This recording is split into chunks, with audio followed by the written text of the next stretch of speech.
जहाँ पर भी हम युति करते हैं और दूसरी तरफ की बात भी करते हैं पार्टी को लेकर जो भी रहते हैं, तो हमारा पहला जो प्योरिटी रहता है, पहला जो तरजीह रहता है, हम आवाम का फायदा देखते हैं। पार्टी का फायदा, पार्टी के लोगों की बातचीत है, वो दूसरा है। हम अगर ऐसा रहता तो जैसा पिछला सवाल आया था, फिर लोग वो भी सवाल करेंगे कि भाई फिर जो तो आपने पिछली मर्तबा जैसा सपोर्ट किया था, अब मर्तबा भी सपोर्ट ही करो ना, क्यों शेयरिंग करने का क्या?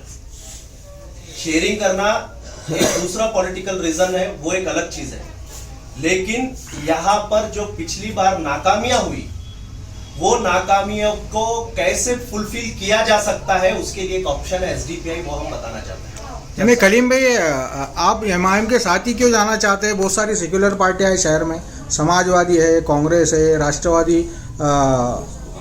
एनसीपी है, उनके साथ क्यों नहीं? जी, हम हर सेकुलर पार्टी के साथ जाने के लिए तैयार है। अभी भी हमारा खुला स्टैंड है। सिर्फ शिवसेना और बीजेपी, दोनों शिवसेना एक बीजेपी, इनके साथ हम कतई नहीं जाएंगे कोई भी हालत में। ये हमारा ओपन स्टैंड है। कांग्रेस राष्ट्रवादी, दूसरा कांग्रेस हो, राष्ट्रवादी हो, ये इनसे हमारे बहुत इख्तलाफात है, सब कुछ है, लेकिन इसके बाद भी हम जाने के लिए उनके साथ रेडी है। सिर्फ जो फांसीवादी सोचे हैं उनको सत्ता से दूर रखने की हिकमत के साथ में, लेकिन उसके साथ जाने के लिए हमारी जो कंडीशन है, हमारी जो सोच है, हमारे जो उसूल और ज़ाब्ते हैं, उसको हम सौदा भी नहीं करेंगे।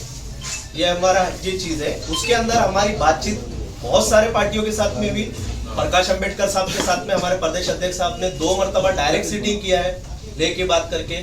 आप पार्टी के साथ में हमारी बातचीत हुई है, और क्या बोलते हैं, कांग्रेस वालों के साथ में हमारी बातचीत हुई है, एनसीपी वालों के साथ में। एमआईएम में इम्तियाज भाई से हुई क्या? एमआईएम में इम्तियाज साहब से हुई? इम्तियाज साहब से भी बात देके हमने हमारा सारा डिटेल उनके साथ पास पहुंचा दिया। वो उन्होंने बोला है कि हम आपस में चर्चा करके आपको कॉल करके जो तो डिफाइन करेंगे, या बुलाकर वापस हम एक मीटिंग। संभाजी नगर का जो विरोध है, हमारा विरोध साफ है कि उसके पीछे ये नामांतरण करने के वास्ते झूठा इतिहास का सहारा लिया गया, बता दिया, झूठा प्रोपेगेंडा किया गया, इसको लिए हमारा विरोध है। ठीक, एक बार जिंदगी में जो है तो नगर सेवक बनना है 5 साल, उसमें सिर्फ अय्याशिया करना है, एक बंगले से दूसरा बंगला लेना है, एक गाड़ी से दूसरी गाड़ी लेना है, जो काम हो रहा है रोड के कंस्ट्रक्शन, नालियों के कंस्ट्रक्शन, इसके अंदर कमीशन खोरी करना है। क्या यही काम जो है तो नगर सेवकों के रह चुके हैं? नहीं, ये सब रुकना चाहिए, बंद होना चाहिए। इसलिए एसडीपीआई को महानगर पालिका के अंदर मौका मिल रहा है, जनता के हक में मौका मिल रहा है। एक नए औरंगाबाद देखने के वास्ते एसडीपीआई को महानगर पालिका के अंदर मौका मिलना है, ये हमारी बात है। हम जनता से अपील करते हैं कि जहां पर भी जो वार्ड के अंदर भी एसडीपीआई का कैंडिडेट है, आप सबको रिजेक्ट करना, सिर्फ एसडीपीआई के पीछे जाना।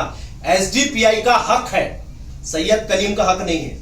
सैयद कलीम आज है, कल नहीं है। समीर शाह आज है, कल नहीं है। एसडीपीआई ये शख्सियतों के ऊपर नहीं है, ये हमेशा रहने वाली पार्टी है, और ये पार्टी का हक है इनको जो है तो सियासी तौर पर मजबूत करना, सियासी तौर पर आगे बढ़ाना।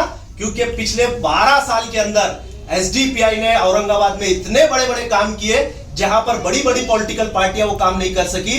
वो लोग जो है तो बड़े बड़े मुद्दों के अंदर सिर्फ खामोशी इख्तियार करेंगे, वो खामोशी से बाहर निकलकर एसडीपीआई ने ऐसे मुद्दों के अंदर काम किया और जनता को बताया कि हम वाकई में सच्चे जो है तो जनता के जो है तो खिदमतगार बन सकते हैं करके, ये एसडीपीआई ने बताया है। इसलिए एसडीपीआई को महानगर पालिका के अंदर ये बारी जरूर भेजना है। कितने सीटा लड़ने वाले अब? हम जो है तो अभी एमआईएम के साथ अलायंस के अंदर बात कर रहे हैं। हमारी बात तकरीबन 80% हो चुकी है। एक 20% में सीटों को लेकर बातचीत चालू है। वो अलायंस का जैसे ही फाइनल हो जाएगा, हम जो है तो कॉमन नहीं, फिर भी कितने सीट मांग रहे हैं आप? हमारा 5 सीट का जो है तो प्रपोजल हमने उनको दे चुके हैं। हमारा रेडी फर्स्ट लिस्ट जो है तो अभी भी रेडी है। उसके अलावा जैसा जैसा हमारा बातचीत होती है वैसा वैसा कौन कौन से वार्ड मांगे आपने? हमारा कोर जो एरिया है वो किराड़पुरा, बाईजीपुरा और नारेगांव है। आप हमेशा से एमआईएम को समर्थन देते हैं, क्या इस बार भी वापस से समर्थन दे देंगे? देखिए, अगर अलायंस कंप्लीट हो जाता है तो जाहिर सी बात है आप इस मर्तबा एमआईएम जो है तो एसडीपीआई को समर्थन देंगे। नहीं, पिछले लोकसभा में, विधानसभा में आपने ऐलान किया था चुनाव लड़ने का, उसके बाद एमआईएम को समर्थन दे दिया। क्या इस बार अलायंस नहीं होगा तो क्या वापस से समर्थन दे देंगे? अलायंस अगर नहीं होगा तो एसडीपीआई 100% जो है तो तन्हा इलेक्शन लड़ेंगे, लेकिन इस मर्तबा हम जरूर मैदान में उतरेंगे। क्योंकि मैं इस अभी फिर अपनी बात दोहरा रहा हूं, एसडीपीआई का हक है, वो हक हम जो है तो लेके रहेंगे।